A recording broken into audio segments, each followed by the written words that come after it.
Voici le Subaru Uncharted, le nouveau VUS électrique compact de Subaru qui arrive sur le marché cette année. Est-ce que c'est bon? Est-ce que ça vaut la peine? Est-ce que ça se distingue assez du Solterra et du Trailseeker? Ce sont toutes les réponses auxquelles on va répondre aujourd'hui, en plus de vous dire combien ça coûte. Un Subaru Uncharted à plus de millage. Allons-y.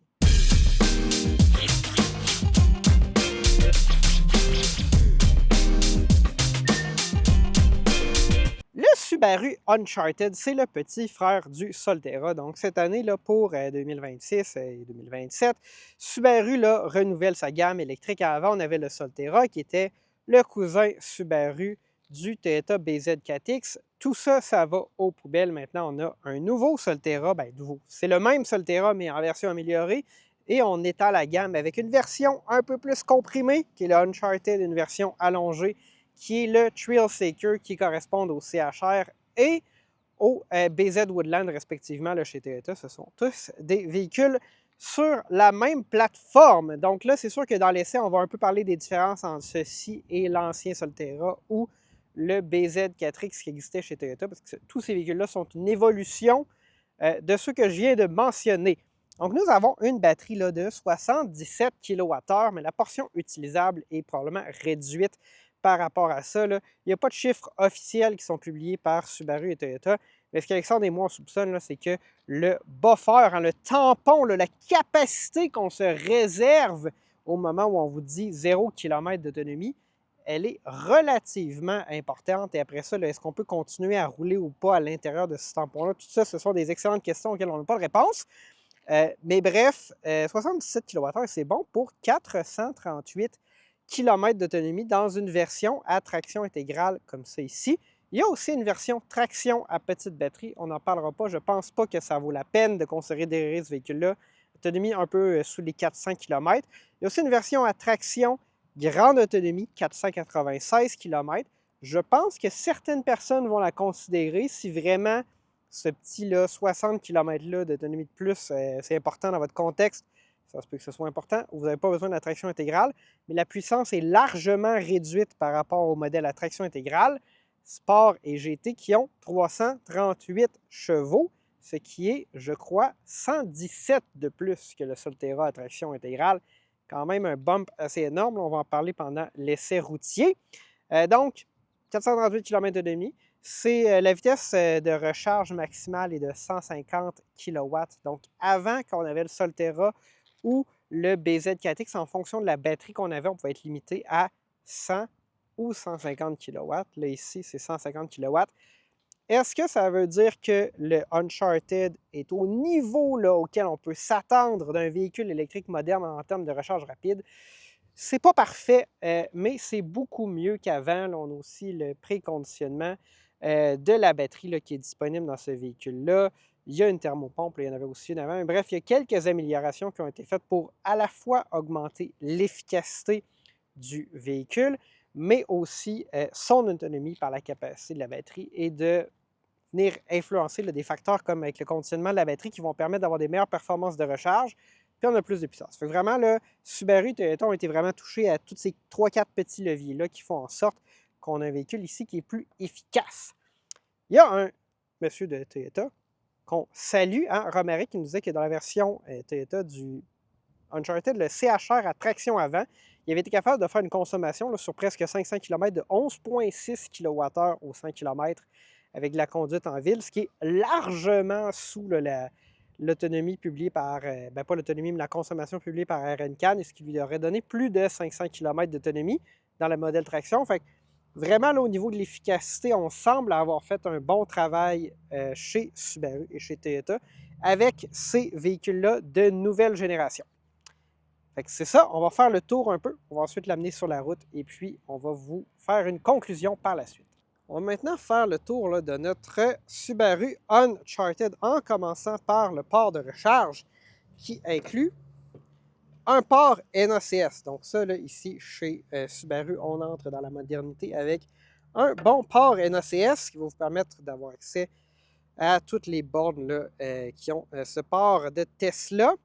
On a une courbe de toit là, qui est assez prononcée ici, qui va avoir un fort impact sur le volume du coffre. On va maintenant aller à l'avant du véhicule.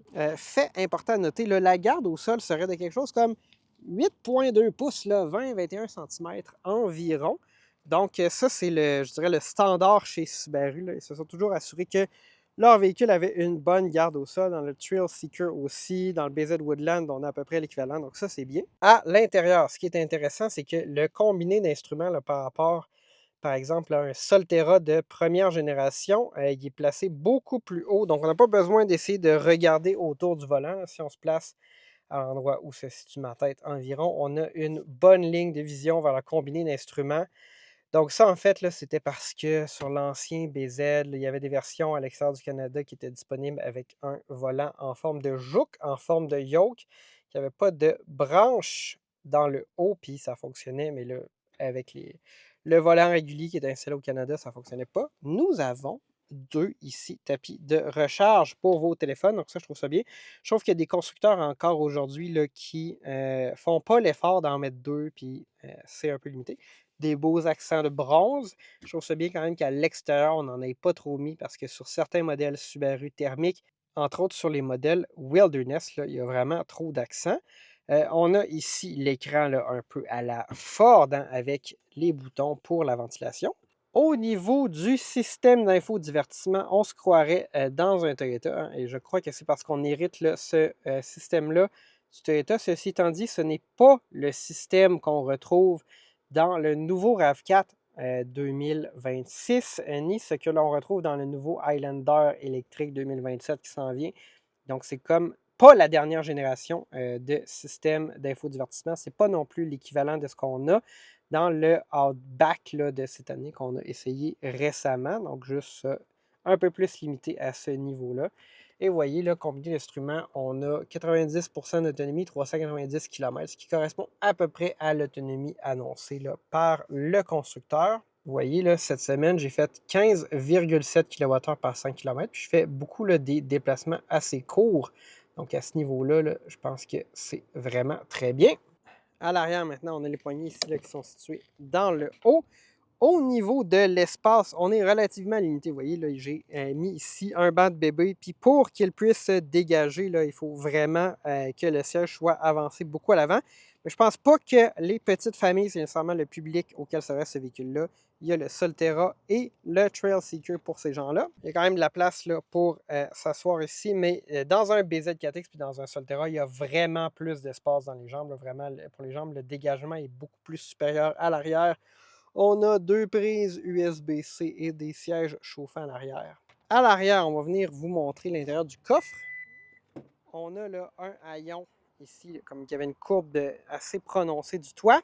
Et puis, c'est pas très volumineux, là. C'est peut-être dur de vous le faire visualiser, là. Mais par exemple, cette semaine, j'avais une poussette ici qui est installée qui prenait 100% de l'espace. Au niveau là, du fond du coffre, du sous-coffre, on a quand même un peu d'espace de chargement ici. Vous pouvez entreposer vos manuels d'utilisateur. Pas de pneus de secours pleine grandeur cependant, mais quand même un peu là, de rangement à l'abri des regards. Un cache-bagage aussi pratique dans un véhicule un peu plus en format liftback comme celui-ci, mais quand même vraiment limité. Personnellement, je préfère le Solterra et le Trail Seeker à ce niveau-là. Nous voici au volant du Subaru Uncharted. On a 338 chevaux dans ce véhicule-là, tellement plus que dans la génération précédente des BZ et Solterra. Là, bien sûr, ici, on est la première génération de Uncharted, mais sur la même plateforme. Et je trouve que c'est vraiment transformatif. J'ai remarqué, ceci étant dit, qu'en mode éco et en mode normal, la puissance n'est pas aussi instantanée que je le voudrais. Que voulez-vous, c'est la vie. Je pense que ce véhicule-là s'adresse à un marché peut-être un peu différent du BZ Woodland où là, l'instantanéité de la puissance, on a un peu plus, 375 chevaux, c'est absolument incroyable. Mais là, je pense qu'on est ici avec quelque chose là, qui s'adresse juste à un marché différent. En mode power, on a plus d'instantanéité, mais il manque un petit peu de snap, mais c'est tellement mieux que les BZ4X et Solterra de la génération précédente qu'on va arrêter de se plaindre immédiatement. Ceci étant dit, ça c'est seulement dans la version à traction intégrale que je vous recommande Vraiment beaucoup. Là, je viens de partir la ventilation parce que je mourais de chaud à cause des réchauffements climatiques. J'ai remarqué cette semaine, il faisait à peu près 30 degrés toute la semaine, là, 29 puis 31. La climatisation, j'avais l'impression qu'elle a un peu de misère. J'ai de la misère à m'expliquer pourquoi. C'est pas quelque chose que j'ai remarqué dans aucun autre véhicule moderne. En même temps, c'est pas arrivé non plus dans mes autres essais là, précédemment que j'avais un véhicule juste dans une semaine où il fait 30 degrés tous les jours. Fait que je ne vais pas nécessairement avoir une forte opinion là-dessus, mais j'ai, on va dire, une légère inquiétude. J'ai l'impression que c'est un peu limité. Ça prend quand même beaucoup de temps avec que le véhicule vienne froid. Puis j'ai l'impression que l'air clim a à peine un peu là, à fournir, alors que c'est un véhicule un peu plus petit. Mais là, j'ai pas de détails, j'ai pas investigué ça là, plus en profondeur à ce niveau-là. J'ai activé le mode Power, donc on va voir ce que ça donne. C'est quand même assez incroyable. J'apprécie vraiment ça, puis je pense que ça a été facile pour Subaru et Toyota de continuer là, dans la morosité et l'aseptisation de l'expérience avec un manque de puissance comme avant, mais je pense qu'ils ont écouté le public, puis ça, vraiment, je vais leur dire chapeau, là, je me serais pas attendu à ça. Toyota a été à la hauteur et Subaru aussi, avec cette génération-là là, de CHR et de Subaru Uncharted au niveau de la puissance. C'est vraiment bien allé. On se fait un petit, pas 0-100 là, mais une petite accélération. Vraiment, c'est soutenu, ça n'arrête pas, on apprécie. On se retrouve dans la conclusion. Nous voici maintenant arrivés à la conclusion de l'essai du Subaru Uncharted. Qu'est-ce que j'en pense? Je pense que c'est un véhicule qui est positionné là où il devrait. En fait, c'est un VUS compact qui est destiné aux gens qui n'ont pas nécessairement une grande famille à trimballer. Je pense que c'est un véhicule là, qui va viser un public un peu plus âgé, mais Subaru ne vous dira jamais ça officiellement.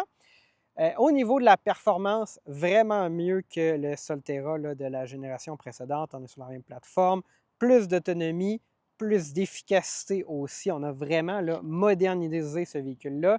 Meilleure performance de recharge. Donc, je vais dire chapeau à Subaru. Au moins, il arrive avec une gamme qui est plus étendue, mais qui est aussi plus mature et plus accomplie cette année. Donc, ça, on l'apprécie beaucoup.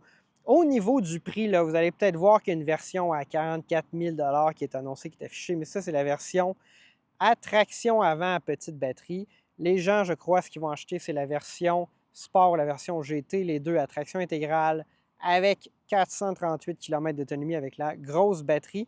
48 000, 50 000 plus le transport et la préparation, ça nous amène aux environs là, de 51 ou 54 000 Il faudrait voir, il y a sûrement évidemment les subventions provinciales de 2 000 et la subvention fédérale qui peuvent s'appliquer si le montant de la vente est inférieur à 50 000 Je n'ai pas vu s'il y avait des promotions annoncées sur ce véhicule-là. Ceci étant dit, ça ne me surprendrait pas qu'il y en ait.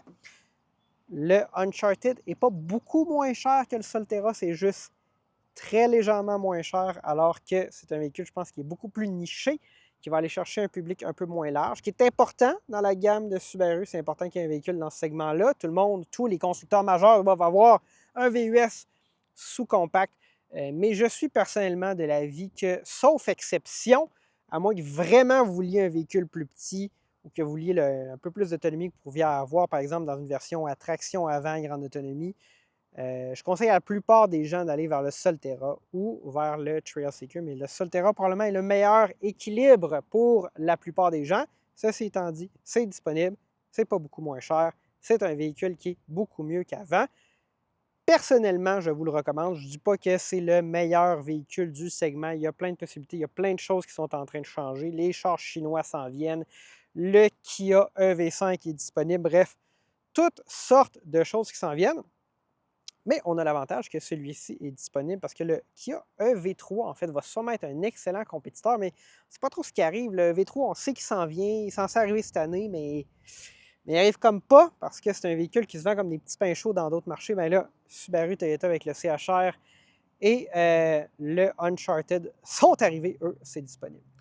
Fait que bref, si vous voulez un produit, hein, Subaru, Toyota, puis que c'est un format qui vous intéresse, ça peut faire le travail. Il y a d'autres options sur le marché. Il y a d'autres choses très intéressantes. faut acheter un Tesla Model Y standard pour pas bien plus d'argent que ça. Ce ne sera pas traction intégrale cependant.